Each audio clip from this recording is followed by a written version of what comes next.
السلام علیکم لسنرز، میں ہوں آپ کی ہوسٹ نیلم، اور نیلم آپ کو اپنے چینل میں ویلکم کرتی ہے۔ شروع کرتے ہیں آج کی سٹوریز اللہ کا بابرکت نام لے کر، جو انتہائی عالی رتبہ اور بہت جلیل القدر ہے۔ اللہ پاک کا رحمت اور کرم بھرا سایہ ہمیشہ ہم سب کے اوپر قائم اور دائم رہے، آمین۔ اسی دعا کے ساتھ آج کی سٹوریز جنات کے قصے کہانیوں کا سلسلہ شروع کرتے ہیں۔ تو لسنر، آج کی پہلی خوفناک کہانی میرے ساتھ شیئر کی ہے صفدر بٹ نے۔ صفدر بٹ کہتے ہیں، میں سرگودا سہیوال کا رہنے والا ہوں اور آپ کے ساتھ ایک خوفناک واقعہ شیئر کرنا چاہتا ہوں۔ میرے جو ان لاز ہیں وہ بھلوال میں رہتے ہیں، اور ان کے گھر میں بہت بڑا املی کا ایک درخت تھا۔ میرے کزن، جو کہ میرے چاچو کے بیٹے تھے، ان کے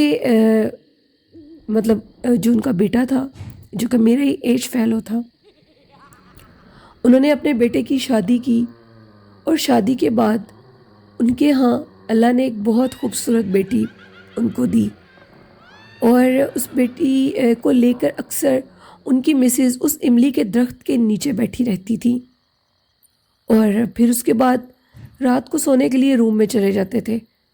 ان کو املی کا درخت اتنا اچھا لگتا تھا، اس کی چھاؤں بہت بڑی تھی، وہ اس املی کے درخت کے نیچے ہی گرمیوں میں بھی بیٹھتی تھی اور سردیوں کی بھی دوپہر اسی دھوپ کے نیچے گزارا کرتی تھی۔ بچی بڑی ہوتی جا رہی تھی، اس کے ساتھ ساتھ اللہ نے ان کو ایک بیٹا دیا۔ اس کے بعد وہ دونوں بہن بھائی اسی املی کے درخت کے نیچے کھیلا کرتے تھے، اور اسی طرح وقت گزرتا جا رہا تھا۔ ہم لوگ بھی ان کے گھر جایا کرتے تھے، بچے جوان ہونے لگے تھے، اور صفدر کہتے ہیں کہ میرے جو بچے تھے، ان کے اور میرے بچے ایج فیلو تھے۔ وقت کے ساتھ ساتھ جیسے انسان بڑھتا جاتا ہے، انسان کے خیالات بدلتے جاتے ہیں۔ میرا کزن عمر حیات، جو کہ یہ کہتا تھا کہ وہ اپنی بیٹی کا رشتہ میرے بیٹے کے ساتھ کرے گا، لیکن وقت کے ساتھ کون جانے کوئی کیسا دماغ رکھتا ہے اور کوئی کیسا۔ اس کی جو بیٹی تھی، اس کی طبیعت اکثر خراب رہتی تھی۔ اس کے جو پیرنٹس تھے وہ اکثر پریشان رہتے تھے کہ بچی کی طبیعت ہمیشہ خراب رہتی ہے، لیکن انہوں نے کبھی اس چیز کو زیادہ نوٹس نہیں کیا تھا۔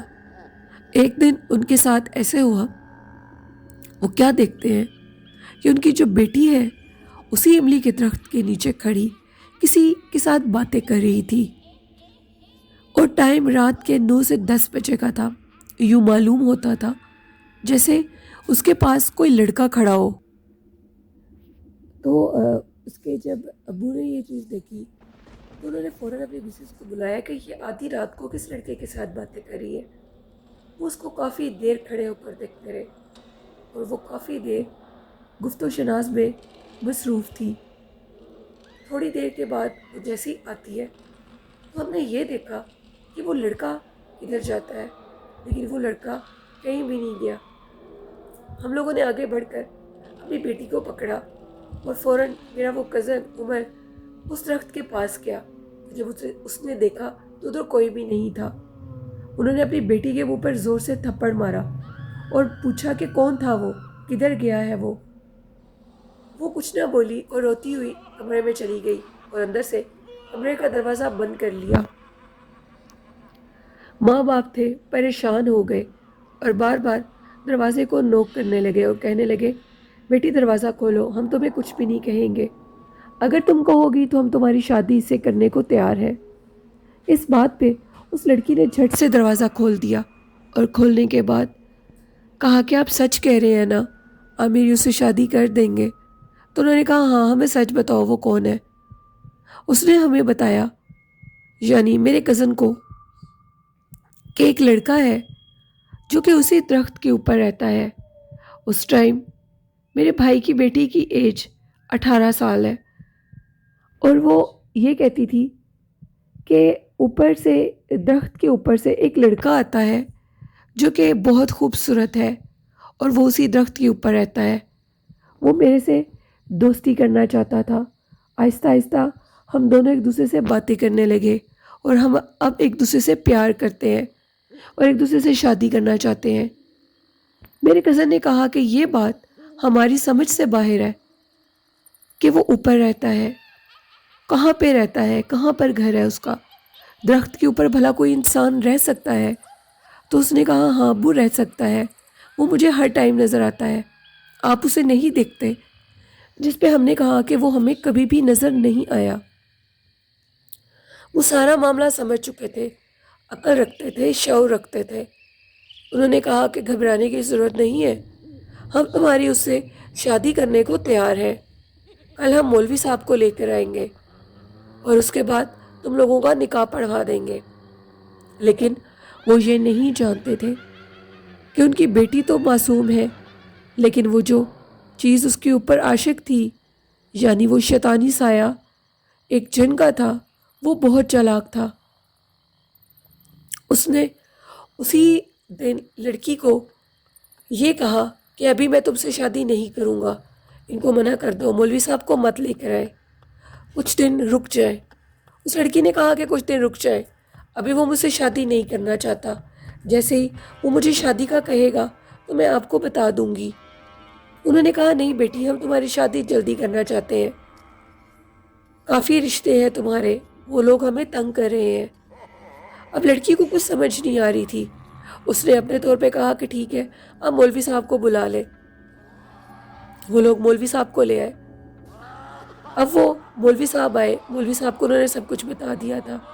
وہ سب کچھ بتانے کے بعد مولوی صاحب نے اپنا عمل پڑھنا شروع کر دیا، اور پڑھنے کے بعد وہ جن حاضر ہو گیا اور کہنے لگا کہ اگر اس لڑکی سے دور کرو گے تو سب کو جلا کے راکھ کر دوں گا۔ لیکن مولوی صاحب اپنی پڑھائی پڑھ رہے تھے اور اس کو حاضر کیا۔ اس جن نے بتایا کہ میں اس املی کے درخت کے اوپر کئی ہزار سالوں سے رہتا ہوں، اور جب یہ لڑکی پیدا ہوئی اس کو دیکھا تو مجھے یہ بہت اچھی لگی اور میں اسے شادی کرنا چاہتا ہوں، آپ ہمیں ایک دوسرے سے دور مت کریں۔ مولوی صاحب نے کہا ایسا نہیں ہو سکتا، تم ایک جن ہو اور وہ ایک انسان ہے، جن اور انسان کی شادی کسی قیمت پر کرنا جائز نہیں ہے۔ وہ جن دیکھتے دیکھتے ایک مکھی کی صورت میں بدل گیا اور اڑتا ہوا وہاں سے چلا گیا۔ اب مولوی صاحب نے کہا کہ اس جن کا اڑ جانا ہمارے لیے ٹھیک نہیں ہے، وہ بچی کو نقصان دیتا رہے گا۔ پھر اس کے بعد انہوں نے کوئی ایسا عمل کیا جس کے ذریعے لڑکی کی شادی کہیں کروا دی گئی اور اس املی کے درخت کو جلا کر راکھ کر دیا۔ اس طرح وہ جن دوبارہ کبھی نہیں آیا۔ یہ سٹوری تھی صفدر کی جو انہوں نے میرے ساتھ سہیوال سے شیئر کی۔ بہت شکریہ۔ بڑھتے ہیں آج کی دوسری خوفناک کہانی کی طرف۔ آج کی دوسری خوفناک کہانی میرے ساتھ نائلہ اجاز نے شیئر کی ہے۔ نائلہ اجاز کہتی ہیں کہ میرے ایک کزن کراچی میں رہتے ہیں، ان کی زندگی میں ایک عجیب و غریب واقعہ پیش آیا۔ وہ کیا دیکھتے ہیں کہ وہ ساحل سمندر پر گئے ہوئے تھے، تو دیکھتے دیکھتے ساحل پہ پانی کے اندر بے تحاشا خون اکٹھا ہو گیا۔ تو وہ کیا دیکھتے ہیں کہ دو مچھلیاں ہیں جو کہ کافی بڑی ہیں، وہ ایک دوسرے کے ساتھ لڑائی کر رہی ہیں اور بالکل ساحل سمندر کے قریب ہے۔ انہوں نے جیسے ہی ان مچھلیوں کو دیکھا تو انہوں نے پاس کھڑے ہوئے اور لوگوں کو بھی کہا کہ یہ ایک دوسرے کو مار دیں گی، ان کو بچا لیتے ہیں۔ ان کو کافی لوگوں نے، میرے کزن کو منع کیا کہ ایسا مت کرو اور وہ جو کر رہی ہیں ان کو کرنے دو، لیکن میرے کزن نے کسی طریقے سے ہاتھ میں 2 سٹکس پکڑی اور ان مچھلیوں کو چھڑوانے کی کوشش کی۔ ایک مچھلی جس مچھلی کو مار رہی تھی اس کو چھوڑ کر سمندر کے اندر چلی گئی اور اس دوسری مچھلی کو زخمی کر دیا۔ ایسا کرنے کی ہی دیر تھی، تھوڑی دیر کے بعد وہ جو دوسری مچھلی تھی وہ بھی پانی کے اندر چلی گئی۔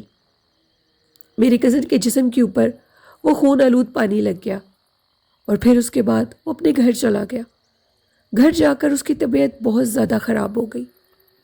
اس کی حالت اتنی خراب ہو گئی کہ اچانک بیٹھے بیٹھے اس کو محسوس ہو رہا تھا جیسے اس کا دل بند ہو رہا ہو۔ اس کو بہت شدید بخار ہو گیا، ایون کہ وہ بے ہوش ہو گیا اس کو ڈاکٹر کے پاس لے جایا گیا۔ ڈاکٹرز کو اس کی بیماری سمجھ میں نہیں آ رہی تھی، انہوں نے پھر بھی اس کا علاج کیا۔ وقتی طور پر آرام آیا اور وہ سو گیا۔ صبح اٹھا تو دوبارہ حالت خراب تھی، بخار اپنی جگہ سے ٹس سے مس نہیں ہو رہا تھا۔ کسی نے کہا کہ دیر مت کرو، اللہ والے سے رابطہ کرو۔ انہوں نے ایک اللہ والے سے رابطہ کیا۔ جیسے ان سے رابطہ کیا گیا، ان کو لایا گیا تو انہوں نے دیکھ کر بتایا کہ آپ کے کزن کے اوپر کسی جن کا سایہ ہو چکا ہے، یعنی کوئی جن کے درمیان اس نے مداخلت کی ہے اور اب وہ اس کو نہیں چھوڑیں گے۔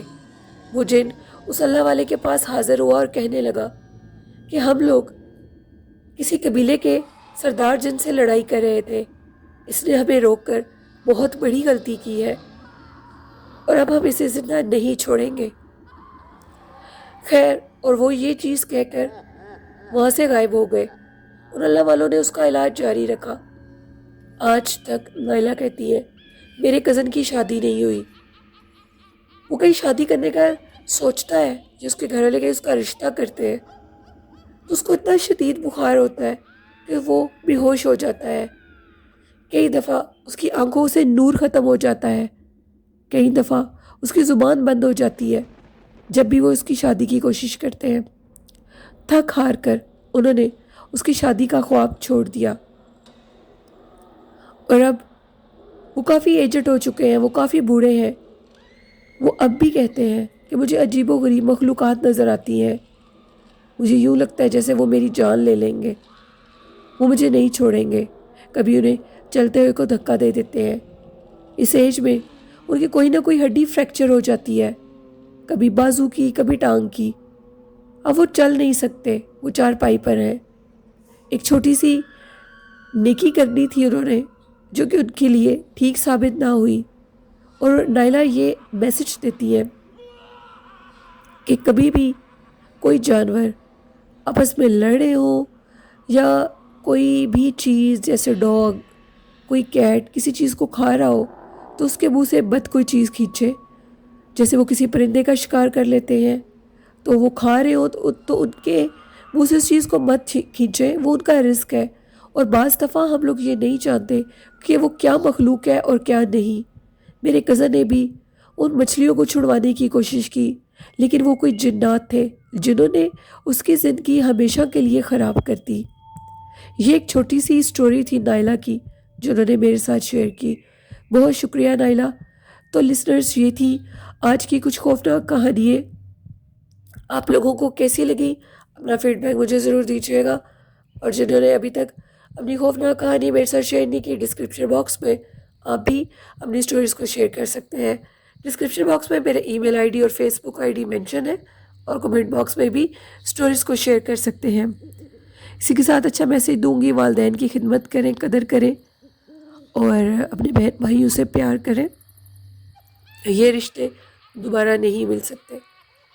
اور دوسری بات یہ کہ میرے چینل کو سبسکرائب کریں، سپورٹ کریں، اور مجھے اجازت دیجیے۔ اپنی دعاؤں میں یاد رکھیے گا، اپنے اور اپنے والدین کا ڈھیروں خیال رکھیے گا۔ اللہ حافظ، اللہ نگہبان۔